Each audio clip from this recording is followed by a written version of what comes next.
नमस्कार। संस्कृत साहित्य में चित्रकला को लेकर चर्चा का आरंभ इस व्याख्यान के द्वारा करेंगे। साहित्य दो प्रकार का होता है, एक ललित साहित्य है, दूसरा शास्त्रीय साहित्य है। ललित वाङ्मय और शास्त्रीय वाङ्मय ये दो प्रकार साहित्य के या वाङ्मय के कहे गए। मुख्य रूप से हम जो ललित वाङ्मय या काव्य साहित्य है, जिसमें कि खंडकाव्य, महाकाव्य, नाटक आदि आते हैं, उसमें चित्रकला का विवेचन संस्कृत के उस साहित्य में किस प्रकार से हुआ है, इस पर हम चर्चा करेंगे। और क्या वैदिक काव्य से लगाकर मध्यकालीन संस्कृत काव्य की मीमांसा के द्वारा भारतीय चित्रकला का एक इतिहास जाना जा सकता है, इस सवाल को लेकर भी हम कुछ विचार करने का प्रयास यहाँ करेंगे। संस्कृत में चित्रकला को लेकर अनेक शास्त्रीय ग्रंथ लिखे गए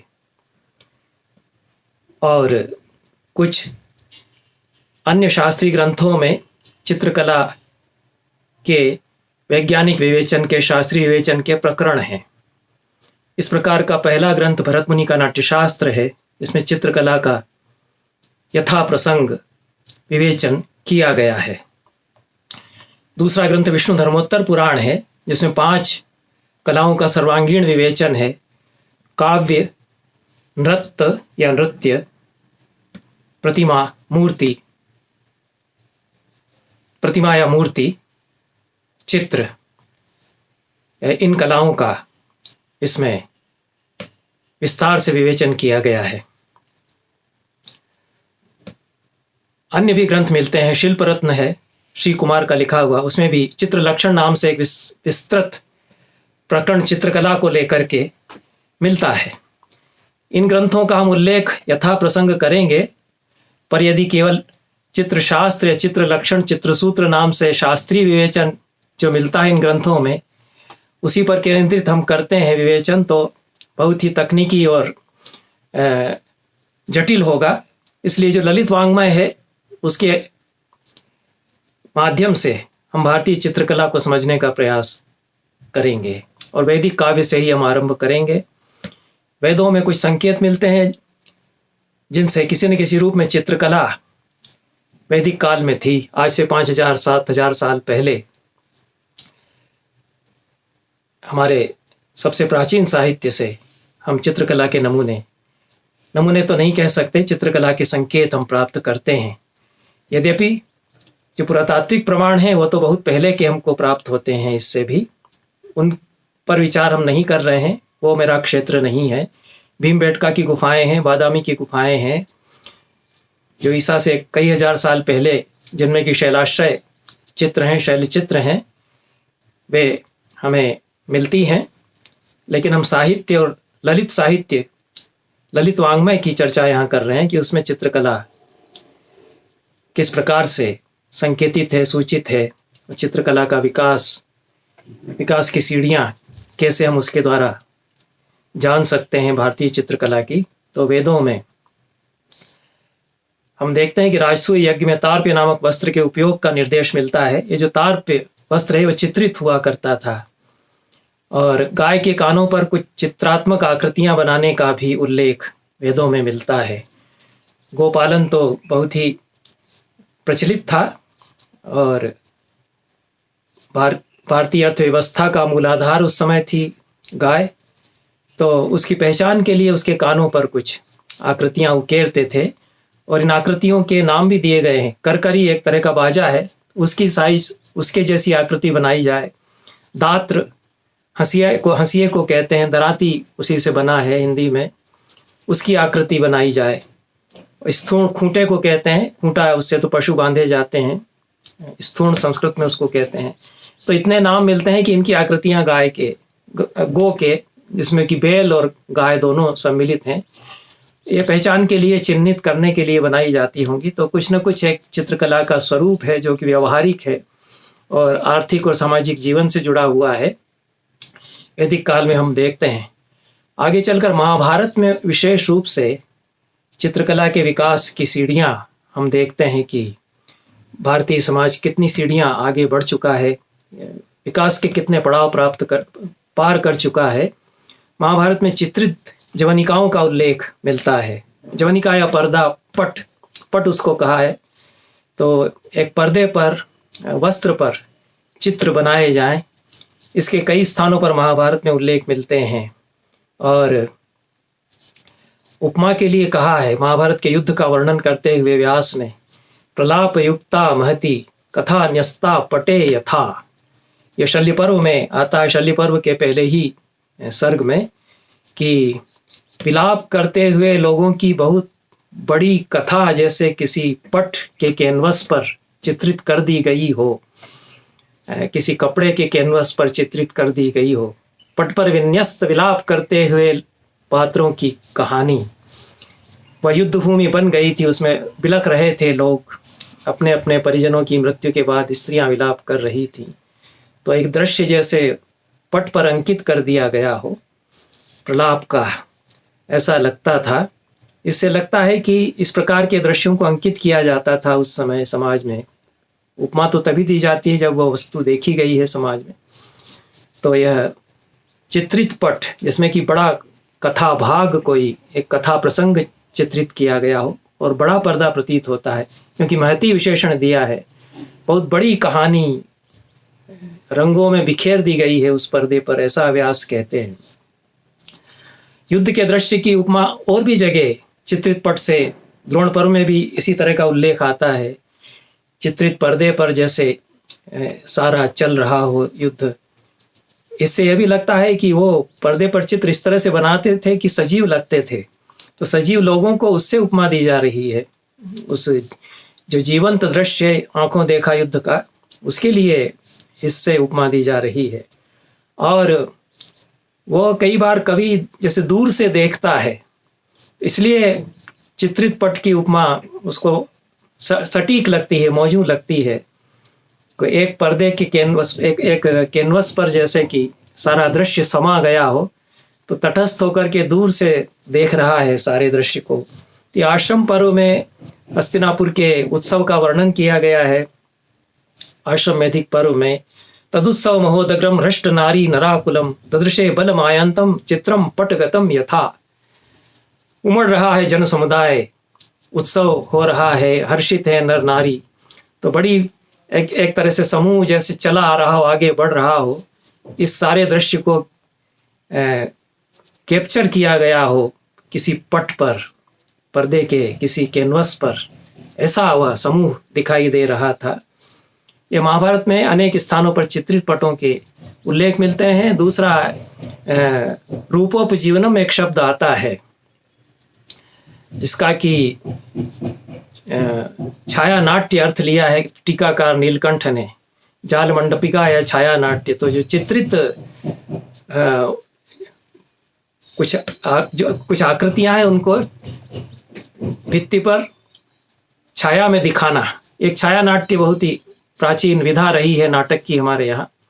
तो उससे भी चित्रकला के विकास का एक हमको आयाम ज्ञात होता है कि वो छायाओं को दिखा करके और नृत्य प्रदर्शित करते थे, नाट्य प्रदर्शित करते थे। ये जो चित्रित पट है, इनका भी उपयोग कथा गायन, कथा कथन और नाट्य को प्रस्तुत करने के लिए किया जाता था, क्योंकि पटनाट्य हमारे लोकनाट्य में एक स्वीकृत विधा रही है, प्रचलित विधा रही है।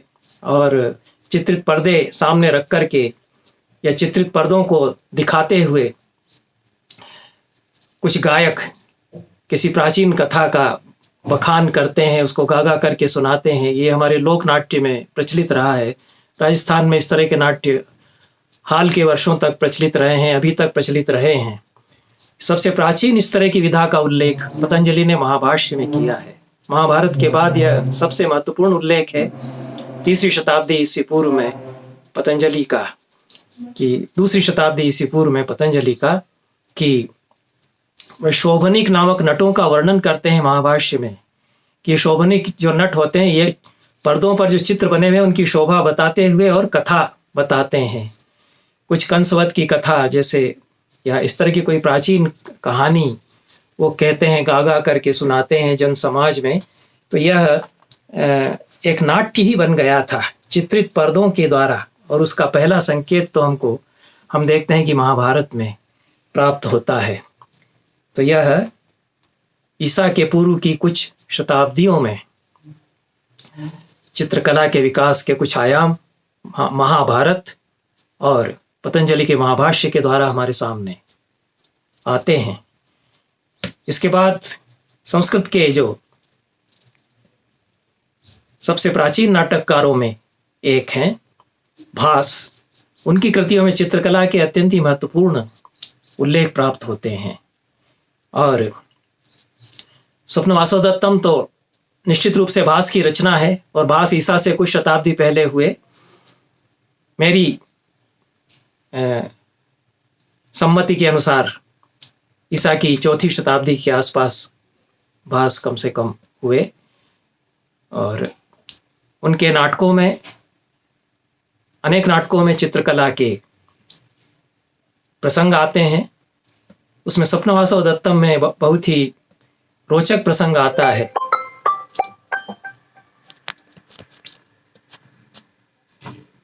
स्वप्न वासवदत्तम में अंतिम अंक में उदयन अपने शत्रु आरुणि पर विजय प्राप्त करके आ चुके हैं। वासवदत्ता नहीं रही ऐसा उनको जानकारी है, संतप्त रहते हैं, वासवदत्ता की याद में दुखी रहते हैं। मगध की राजकुमारी पद्मावती से उनका विवाह हो चुका है। पद्मावती को लेकर वे वापस कौशाम्बी में अपनी राजधानी में आ चुके हैं। नई नवेली दुल्हन है, अत्यंत रूपवती, शीलवती, गुणवती, यौवनमयी पत्नी उनके साथ है, लेकिन वासवदत्ता की याद में खोए रहते हैं। और ऐसे में उनके जो ससुर हैं, उनकी सास और ससुर उज्जैनी के राजा महासेन और उनकी रानी और वासवदत्ता की माता, तथा कथित रूप से दिवंगत वासवदत्ता की माता अंगारवती, उनके द्वारा भेजे गए एक कंचुकी और एक धात्री, वासवदत्ता को जिसने पाला पोसा होगा बचपन में, ऐसी उसकी धाय माँ, ये लोग उज्जैनी से राजा और रानी का, जो कि उदयन के सास और ससुर हैं, उनका संदेश लेकर के आते हैं।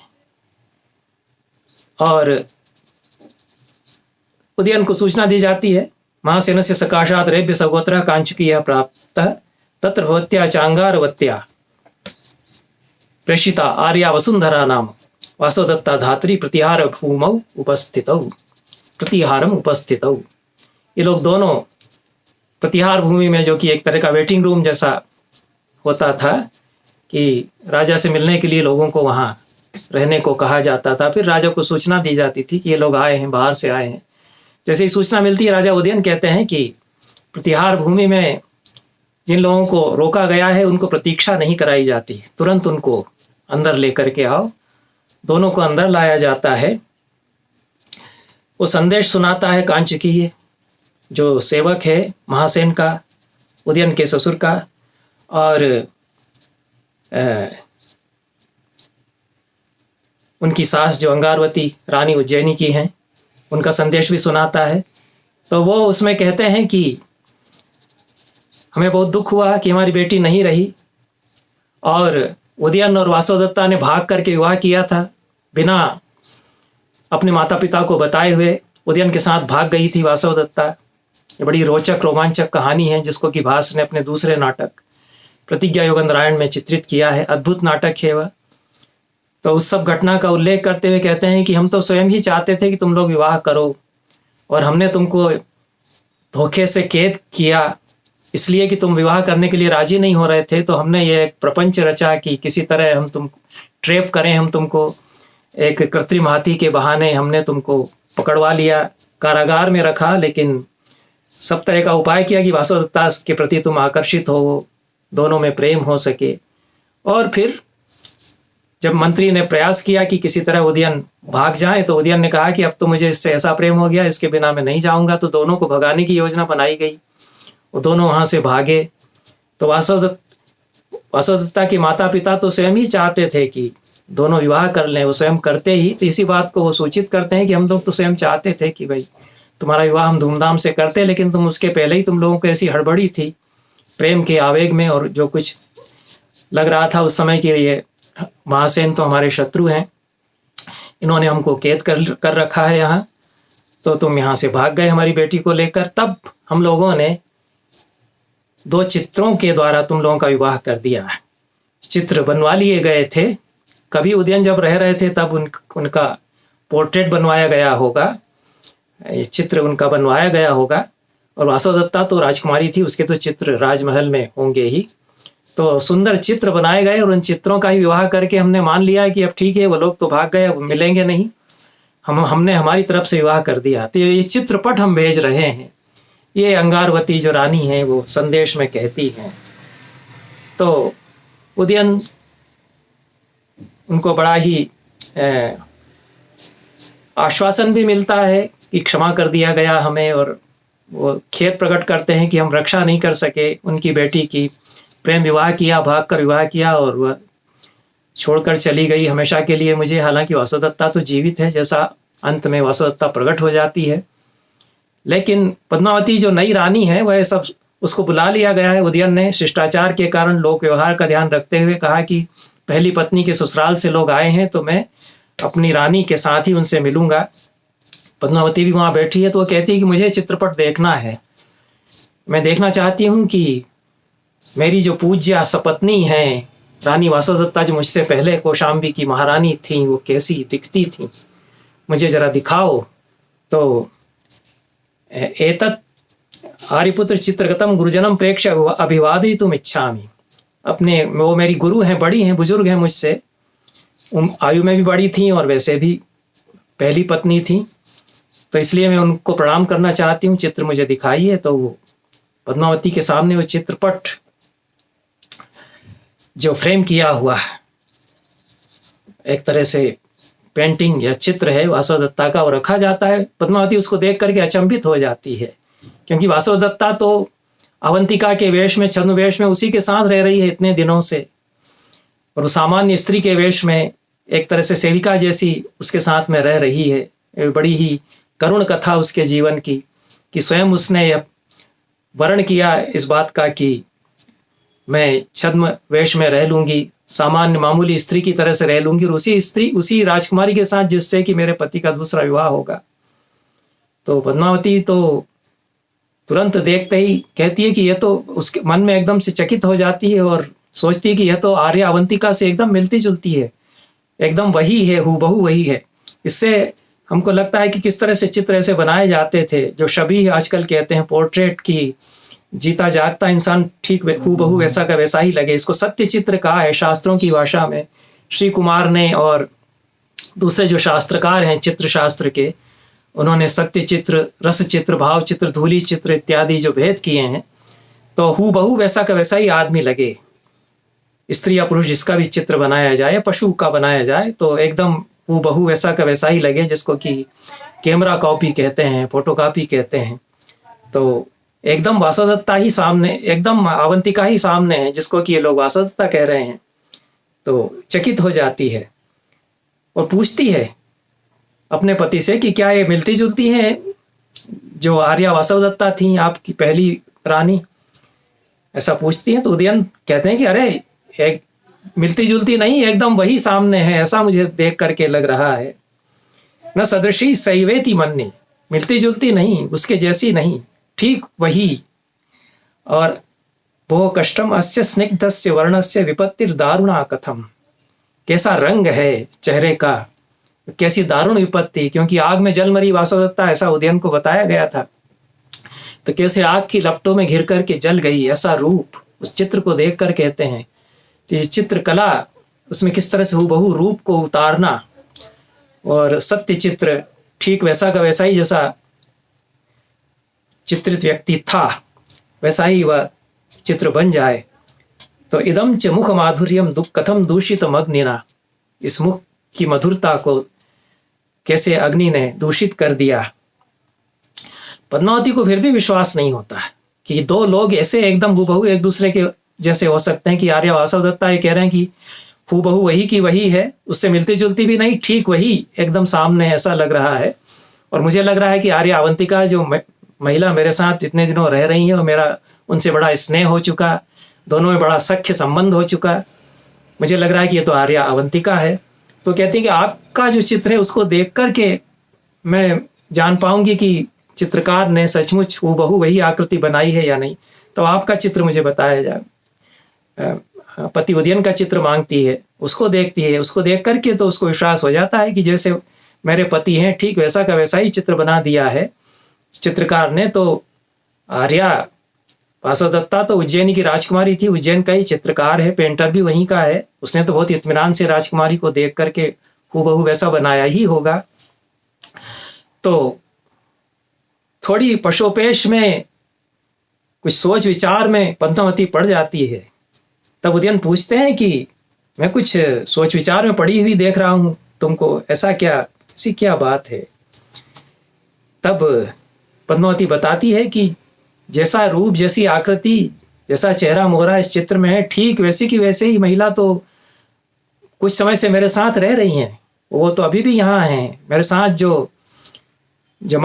साथ जो परिजनों का समूह आया, दास दासियां सखियां, उनमें वो हैं, वो तो यहीं पर हैं। उदयन तो एकदम से उमक पड़ते हैं, क्योंकि उनको हमेशा लगता रहता था कि वासवदत्ता कहीं ना कहीं मौजूद है, कह दिया गया है कि नहीं रही लेकिन होगी, कहीं मिल जाएगी। प्रेम के कारण उनको आशा बंधी हुई थी, तो कहते हैं कि उनको सामने लाया जाए, तो वासवदत्ता है फिर तो। तब तक पद्मावती बताती है कि वो कोई ब्राह्मण अपनी बहन बता करके मेरे पास उसको सौंप गया था। तो ये जो पूरा प्रसंग है इसमें हम देखते हैं कि विष्णु धर्मोत्तर पुराण ने बताया है, सत्य, वैणिक, नागर और मिश्र, ये 4 प्रकार के चित्रों का विवेचन विष्णु धर्मोत्तर पुराण ने चित्र सूत्र में किया है। भास ने यहाँ सत्य चित्र जो है, ये जिसमें कि पोर्ट्रेट या छवि हूबहू वैसा का वैसा ही रंगों और रेखाओं के द्वारा उस आदमी को ठीक जैसा वह है वैसा का वैसा ही चित्रित कर देने की कला, यह सत्य चित्र कहलाती है। तो यह लोक सादृश्य होने पर सत्य चित्र होता है, यह लक्षण उसका देते हैं। जैसा संसार में हमने देखा ठीक वैसा का वैसा ही व्यक्ति कैनवस पर आ गया, जिसको कि चित्र पर कहा गया है। तो यह एक महत्वपूर्ण वर्णन हमको मिलता है। हम देखते हैं कि स्वप्न वासवदत्तम में एक दूसरा नाटक है भास का, दूत वाक्यम, उसमें और भी रोचक प्रसंग है और चित्रकला के कुछ आयाम उसमें और भी सामने आते हैं। भास को कितनी जानकारी थी अपने समय की चित्रकला की, और चित्र उन्होंने देखे होंगे उस तरह के, अभी हम उसमें सामने देखते हैं। तो दूत वाक्यम में श्री कृष्ण युधिष्ठिर के शांति दूत बनकर जाते हैं।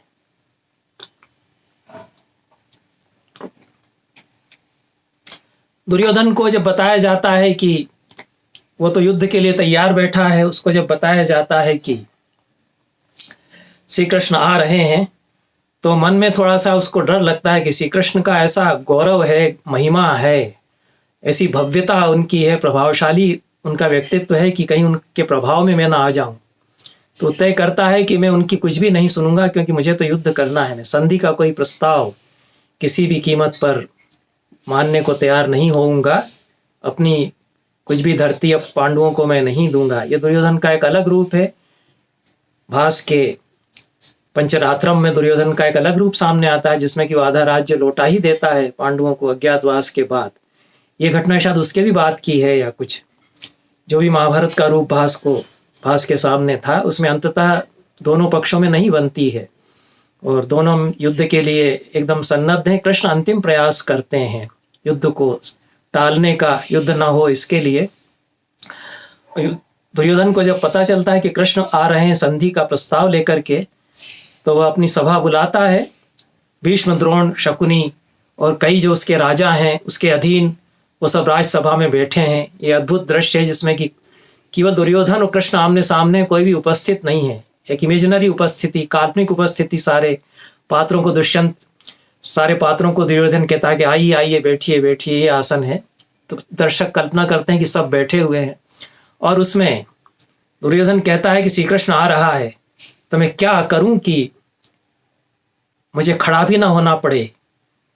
दुर्योधन को डर लगता है कि आशंका है कि श्री कृष्ण का ऐसा प्रभाव है उनके व्यक्तित्व का कि खड़े हुए बिना कोई नहीं रहेगा। तो चेतावनी देता है अपने सभासदों को कि तुम लोगों में से कोई खड़ा नहीं होगा। यदि कोई खड़ा हो गया श्री कृष्ण के आने पर तो 12 सोने के टके उसको दंड दिया जाएगा। योत्र केशवस्य प्रत्युपस्थास्यति समया 12 सुवर्ण भारेण दंड्य। इतना उसको हमें जुर्माना लगाऊंगा 12 सुवर्ण भार का, और मैं स्वयं भी खड़ा नहीं होऊंगा। तो कहीं भूल से मैं खड़ा ना हो जाऊं, क्योंकि शिष्टाचार की तो आदत बनी हुई है। श्री कृष्ण का ऐसा महिमामय स्वरूप, तो उनको आते देखते ही कहीं ऐसा ना हो कि मैं भूल से खड़ा हो जाऊं।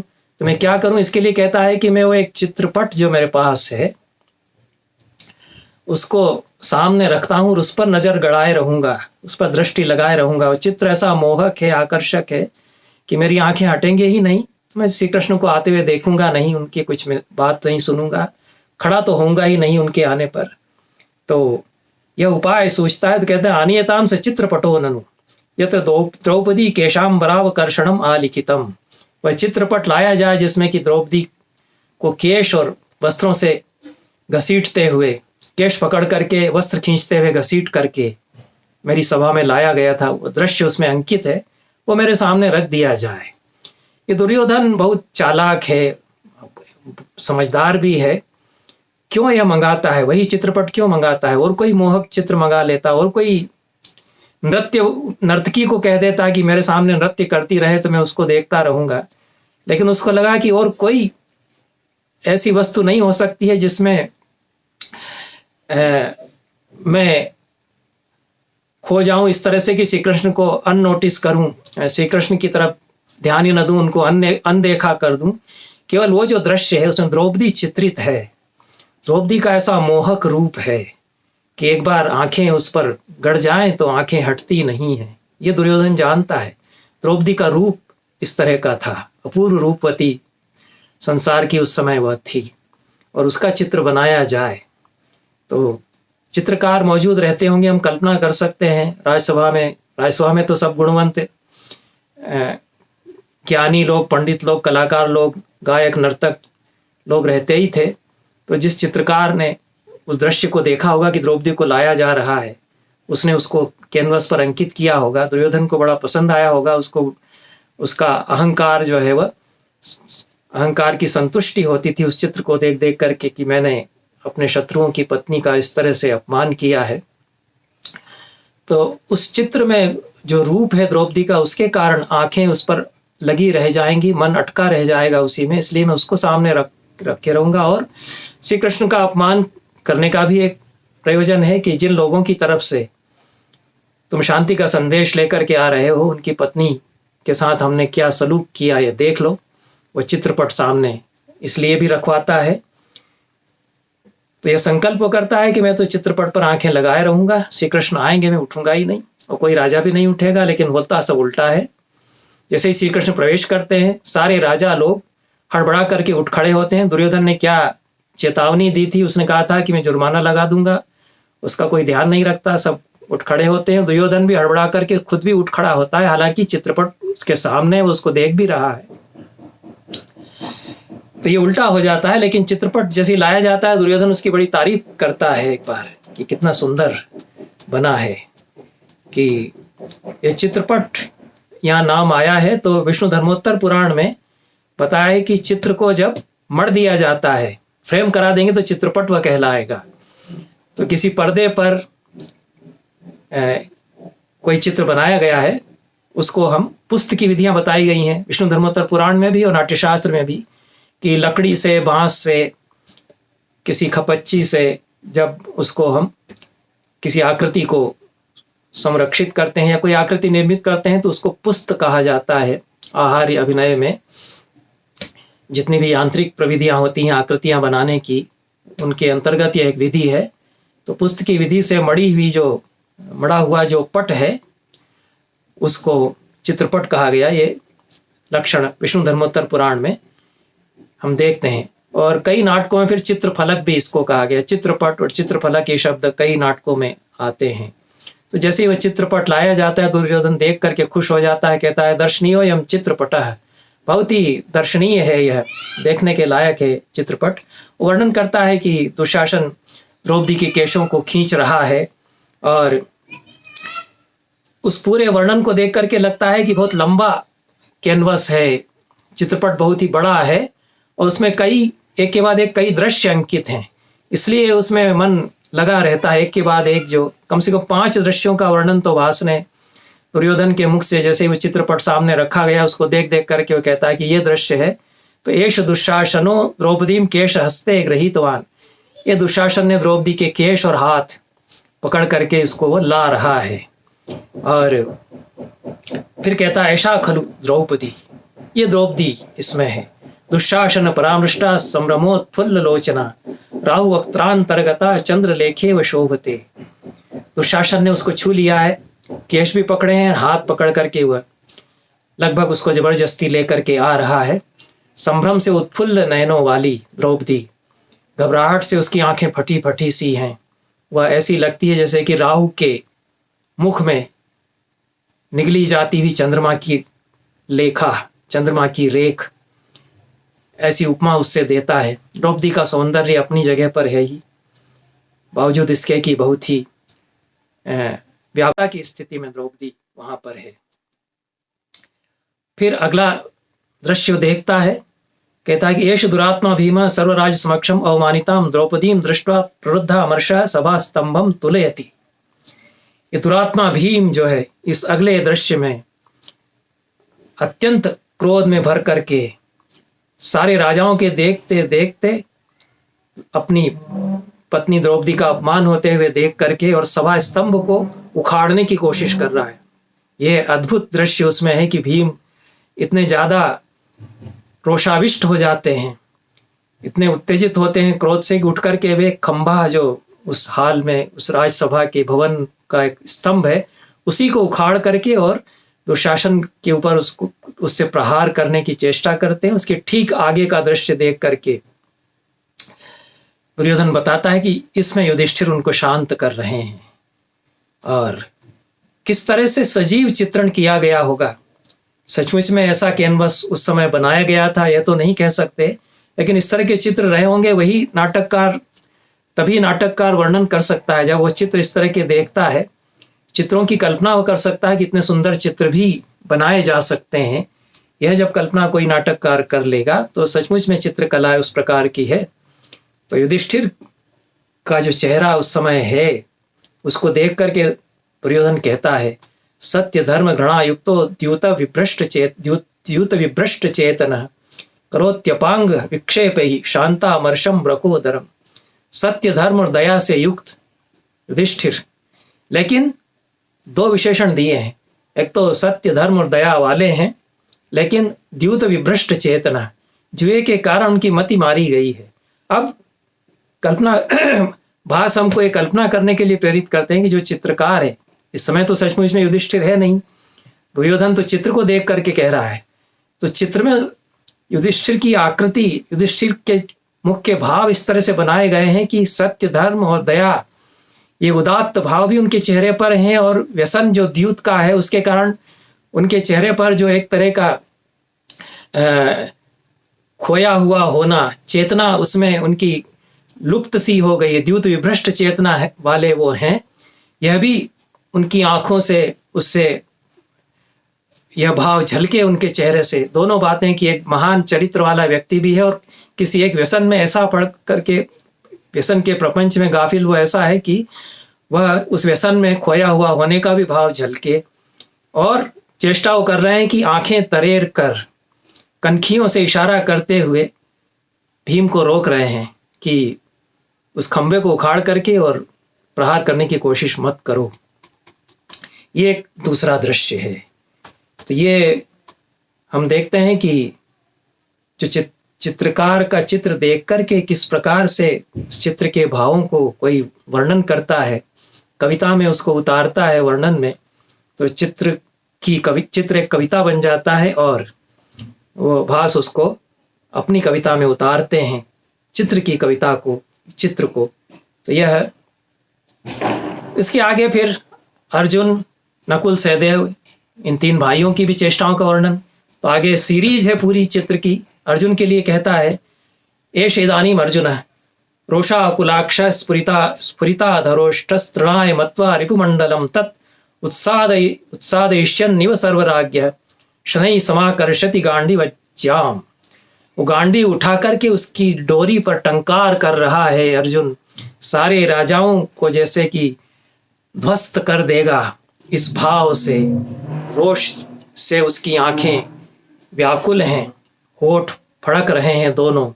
ये सारे राजाओं को तिनके की तरह समझता हुआ, सबको हे दृष्टि से देखता हुआ कि अब मैं गांडी उठा लूंगा।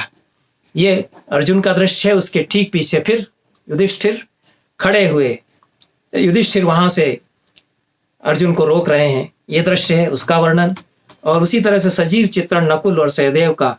ये तो नकुल सहदेव, दुर्योधन कहता है, कृत परिकर बंधौ चर्म निस्त्रिंश हस्तौ परुषित मुख रागौ स्पष्ट दष्टाधरोष्ठौ विगत मरण शंकौ सत्वरम भ्रातरम में हरिमिव मृगपोतौ तेजसा अभिप्रयातौ। कितनी सूक्ष्मता से सब भाइयों को अलग अलग चित्रित किया चित्रकार ने। और दुर्योधन इस समय जैसा भी वैर भाव से भरा हुआ व्यक्ति है, लेकिन कला को समझने की, सराहने की उसमें बड़ी दृष्टि है, एप्रिशिएशन कर सकता है, समाशंसा करता है एक कलात्मक वस्तु की। तो उसको देखते हुए, नकुल और सहदेव दोनों के चित्रों को देखते हुए कहता है कि वो कमर कस रहे हैं और तलवार म्यान से निकाल रहे हैं।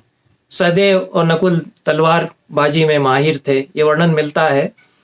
विशेष रूप से नकुल के लिए जहाँ तक मुझे याद है, वो तलवार उनका विशेष अस्त्र था।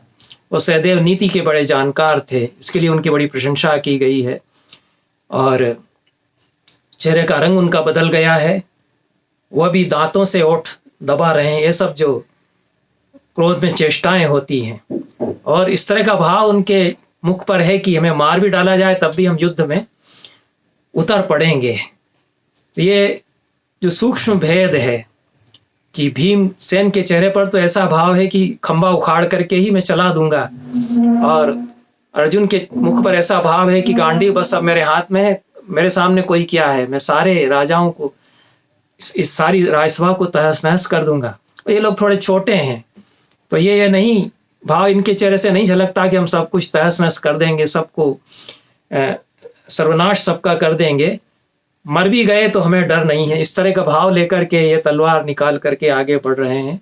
उसके लिए उपमा देता है दुर्योधन, थोड़ा सा उपहास करता हुआ, हरिमिव मृगपोतौ तेजसा अभिप्रयातौ। वो तेज से भर करके, उद्दीप्त होकर के, झपट करके आगे तो बढ़ रहे हैं, लेकिन जैसे हरिण के छोने शेर के मुंह में जाने के लिए दौड़ रहे हो, इस तरह के ये लगते हैं। तो ये सब जो चेष्टाओं का वर्णन है, किस तरह से सजीव चित्र उस चित्रकार ने अंकित किया और कितना बड़ा कैनवस बना दिया, उसको इत्मीनान से कुछ देर देखा जा सकता है उस दृश्य को। इस तरह से दुर्योधन ने वो चित्र बनाया है। और अंतिम दृश्य को, उसके बाद के दृश्य का वर्णन करते हुए फिर कहता है कि यहाँ युधिष्ठिर दोनों भाइयों को रोक रहे हैं। यश युधिष्ठिरा कुमारो उपेत्य निवारयति। फिर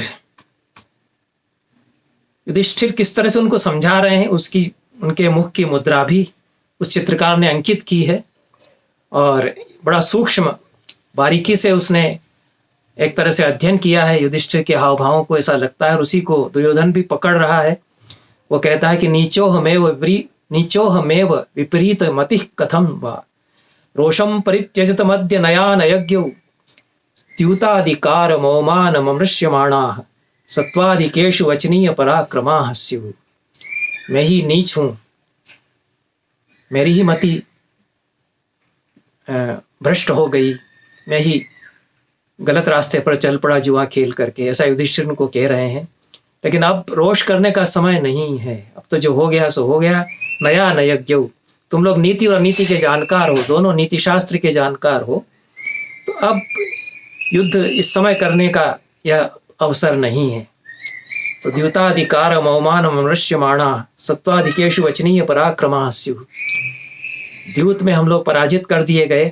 इस बात को अगर नहीं झेल पा रहे हो, नहीं सहन कर पा रहे हो, और अपने से ज्यादा बलशाली लोग जो हैं उनसे अगर भिड़ जाओगे तो अच्छा नहीं होगा तुम्हारे लिए। वचनीयता को प्राप्त होगा तुम्हारा पराक्रम। इस तरह से कुछ उनको युधिष्ठिर समझा रहे हैं।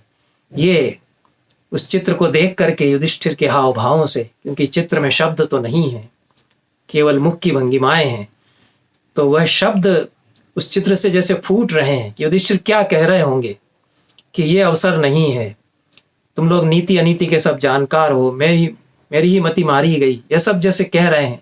तो इतना सजीव चित्र बनाया जा सकता है कि कोई पात्र क्या कह रहा है उसकी शब्दावली का अनुमान करने लगते हैं हम कि यही उसने कहा था, यही उसने कहा होगा उस समय। तो ये चित्र देख करके दुर्योधन वर्णन करता है, उसके आगे शकुनी का वर्णन करता है, वह भी उतना ही सजीव चित्र है। अगला चित्र जो है शकुनी का है।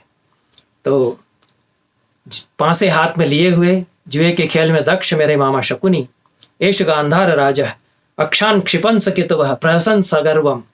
अभी भी उसके हाथ में पासे हैं, जैसे कि फिर से फेंक रहा हो, गर्व के साथ में। संकोच यन्यो मुदम दिशताम स्वकीर्त्या, अपने शत्रुओं के आनंद को सिकोड़ता हुआ, उनके आनंद को कम से कम करता हुआ मेरा मामा ये बैठा हुआ है। और कहते हैं कि स्वैरासनो द्रुपदराज सुताम रुदंतीम काक्षण पश्यति लिखत्यभिकम नयज्ञ। आराम से इत्मीनान से उस जुए का जो मंच है उस पर वो उसी तरह से बैठा हुआ है कि और भी अभी मौका लगता है खेलने का तो और खेलूंगा, और कनखियों से द्रौपदी की ओर देख भी रहा है। ऐसा मेरा मामा ये बैठा हुआ है। उसके बाद द्रोण और भीष्म, उनका भी चित्र है।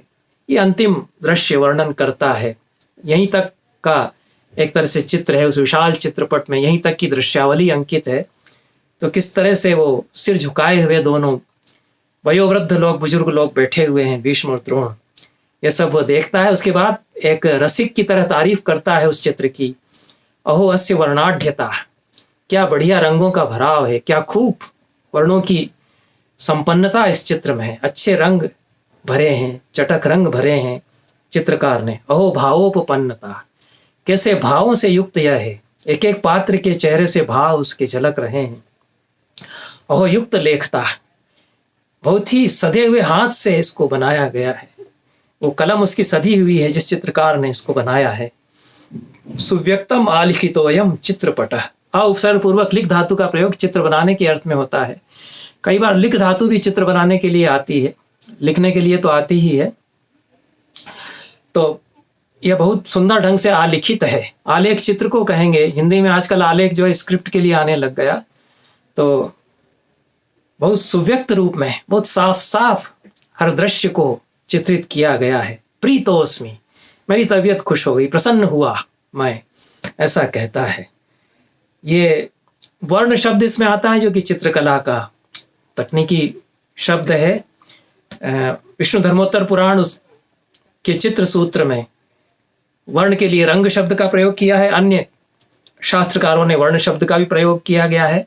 और वर्णों का, रंगों का कैसे सम्मिश्रण होगा, मूल रंग कौन कौन से हैं, इसका विस्तार से विवेचन मिलता है। यद्यपि हम शास्त्र चर्चा यहाँ नहीं करेंगे, लेकिन जिस तरह का वर्णन दुर्योधन ने किया है उससे हमको यह तो आभास होता ही है कि एक संपन्न विज्ञान चित्रकला का जो शास्त्र है वो कितना विकसित हो चुका है। और उस शास्त्र परंपरा का भी हमको नाट्यशास्त्र से, विष्णु धर्मोत्तर पुराण से हमको उसका परिचय प्राप्त होता है कि वो मूल 5 रंग बताते हैं विष्णु धर्मोत्तर पुराणकार, श्वेत, पीत, आमलक, कृष्ण तथा नील। भरत मुनि ने 4 ही मूल रंग बताए हैं। उन्होंने आहार्य अभिनय के प्रसंग में रंगों का या वर्णों का विवेचन किया है। फिर चेहरे पर जो रंग किया जाएगा उसके प्रसंग में किया है।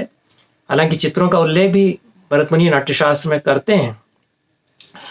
उसकी चर्चा, शास्त्र चर्चा चूंकि यहाँ नहीं कर रहे हैं और काव्य साहित्य की ही चर्चा कर रहे हैं, तो श्वेत, पीत, आमलक, कृष्ण तथा नील, ये 5 मूल रंग बताए। विष्णु धर्मोत्तर पुराण ने भरत मुनि ने नील रंग को सबसे प्रबल रंग माना है, मुख्य रंग माना है, और उन्होंने आमलक नहीं बताया, बाकी उन्होंने 3 नील के साथ बताए हैं। लेकिन सम्मिश्रण इनका पांचों का या चारों का जो अलग अलग तरह के अनुपात में मिश्रण है, उससे कैसे उपवर्ण बनेंगे, ये विष्णु धर्मोत्तर पुराणकार भी बहुत बारीकी से बताते हैं। शिल्प रत्न के लेखक प्रणेता जो श्री कुमार हैं, वो भी अपने चित्र लक्षण नामक जो उनका प्रकरण है अपने ग्रंथ में, उसमें इसका विवेचन करते हैं विस्तार से। भरत मुनि नाट्यशास्त्र में भी करते हैं। तो वह जो चित्रकार हैं उनके लिए अच्छी सामग्री है कि कैसे एक रंग से दूसरा रंग मिला करके तीसरा रंग बनता है, या 2 या 3 रंग मिला करके कैसे अलग अलग तरह के रंग बनते हैं, और उससे छवियां कैसे बनती हैं। छवि शब्द का प्रयोग फिर एकदम तकनीकी अर्थ में आता है बाद के शास्त्रों में। तो जो शेड्स हैं, जो चेहरे से जो झलक दिखानी है, वो कैसे बनेंगी रंगों के अलग अलग मिश्रण से, और बहुत बारीकी से फिर विवेचन किया गया कि पलाश वर्ण बन सकता है, कपोत वर्ण बन सकता है, बभ्रू भूरा वर्ण बन सकता है, किन किन रंगों के किस अनुपात में मिश्रण, कि 3 भाग इसके होंगे तो 1 भाग होगा मुख्य रंग का, या 2 भाग इसके होंगे 1 भाग मुख्य रंग का होगा। ये सब अनुपात भरत मुनि ने भी बताए हैं और विष्णु धर्मोत्तर पुराणकार भी बताते हैं। तो यह चित्र के कुछ गुण बताए हैं विष्णु धर्मोत्तर पुराण में। हम देखते हैं कि स्थान, जो पोस्चर है वह सही सही हो, और स्थान कई प्रकार से बताए गए। नाट्यशास्त्र में तो स्थानक अभिनेता का जो एंट्री पॉइंट पर जो खड़ा होना है उसको स्थानक कहा है, अभिनेता या अभिनेत्री का। पुरुष स्थानक और स्त्री स्थानक उन्होंने बताए।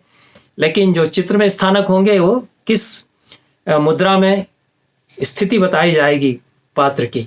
तो 9 स्थानक बताए हैं, 5 स्थानक भी बताए हैं शास्त्रकारों ने। स्थान होना चाहिए, उसका ज्ञान होना चाहिए, प्रमाण नाप प्रोपोर्शन हो, भूलंब धरती से लेके मस्तक तक पूरी जो रेखा है वो सधी हुई हो, भूतल से सीधी रेखा में मिलान होना चाहिए, माधुर्य है, सौंदर्य झलकना चाहिए, विभक्तता, सब कुछ अलग अलग दिखाई दे, गड्ढमड्ढ ना हो जाए। तो आंखें, हाथ, पैर, नाक, कान, सारे अवयव बारीकी से, भौहें भी हों, एक एक बाल नजर आए बारीकी से, इसको सुविभक्तता कहते हैं। और सादृश्य, समानता, जिस दृश्य को बनाना है उससे सादृश्य होना चाहिए। और क्षय वृद्धि, डिमिनिश करना और अनडिमिनिश करना, ये जो क्षय वृद्धि है, इन सब का विवेचन विष्णु धर्मोत्तर पुराण ने किया है। यह शास्त्रों में विस्तार से चित्र के गुणों का, चित्र शास्त्र का विवेचन है। यहाँ हमने संकेत इसलिए किया कि ये सारे गुण और रंगों का मिश्रण और रंगों का भराव, जो दुर्योधन ये चित्रपट देख रहा है, इतना बड़ा कैनवस अलग अलग कई दृश्यों से निर्मित जो देख रहा है, उसमें सारे गुण हमको लगता है कि हैं। तो शास्त्र में जो गुण बताए हैं, चित्रकला की जो विशेषताएं बताई हैं, वो व्यवहार में भी हैं। ये नाटककार हमको साक्ष्य दे रहा है। तो शास्त्र का और व्यवहार का, एक तरह से लोक का और शास्त्र का समागम हम संस्कृत साहित्य में देखते हैं। मुख्य रूप से हमने भास तक ही चर्चा करने का प्रयास किया है। बाद में इसी नाटक में होता है कि श्री कृष्ण जब आते हैं तो जैसा मैंने कहा कि सारे राजा हड़बड़ा करके खड़े हो जाते हैं। दुर्योधन भी एकदम से हड़बड़ी में खड़ा हो जाता है और फिर चकित होता है कि अरे मैं कैसे उठ गया, मैंने तो सोचा था कि मैं खड़ा नहीं होऊंगा, मैं इतने तल्लीन होकर के इस चित्र को निहार रहा था। लेकिन श्री कृष्ण के आते ही ऐसा बदला माहौल कि सब खड़े हुए, मैं भी खड़ा हो गया। मैंने चेतावनी खुद ही दी थी कि कोई खड़ा नहीं होगा। तो ये दुर्योधन यह नहीं समझ पाया कि कृष्ण और कृष्णा तो उनका ऐसा अटूट संबंध है, सख्य का संबंध है। तो कृष्णा या द्रौपदी का जो सौंदर्य है वह यदि इतना आकर्षक है, मोहक है कि उसके चित्र में अटकी रह जाए आंखें, तो कृष्ण का व्यक्तित्व वह तो उससे उसी तरह से उतना ही या उससे भी कहीं अधिक ऐसा अपार वैभव उस व्यक्तित्व का है कि कैसे अनदेखी उसकी की जा सकती है। तो कृष्ण और कृष्णा को यहाँ पर पारस्परिकता में भास रख देते हैं। एक चित्र में है और एक सामने साक्षात उपस्थित हैं। जो साक्षात है उसका प्रभाव अधिक हो जाता है और चित्रकला के सारे वैभव के होते हुए भी जो साक्षात उपस्थित है व्यक्ति, उसकी अनदेखी नहीं की जा सकती है। इस प्रसंग के साथ में भास में जो चित्रकला का प्रसंग है उसकी चर्चा हमने की और इस चर्चा को भी यहीं हम समाप्त करते हैं, क्योंकि आगे कभी अवसर रहा तो हम कालिदास को लेंगे। कालिदास में कालिदास में अनेक प्रसंग हैं और उसमें सौंदर्य शास्त्र की गहरी मीमांसा भी महाकवि करते हैं। वह समय अधिक अपेक्षित है उसके लिए, इसलिए इस व्याख्यान में वेद से लगा करके वेद, महाभारत, पतंजलि के महाभाष्य में शोभनिक का महत्वपूर्ण उल्लेख और भास के 2 नाटकों में स्वप्नवासवदत्तम और पंचरात्र, इन 2 नाटकों में जो चित्रों का निरूपण है उसकी चर्चा हमने यहाँ की। बहुत बहुत धन्यवाद।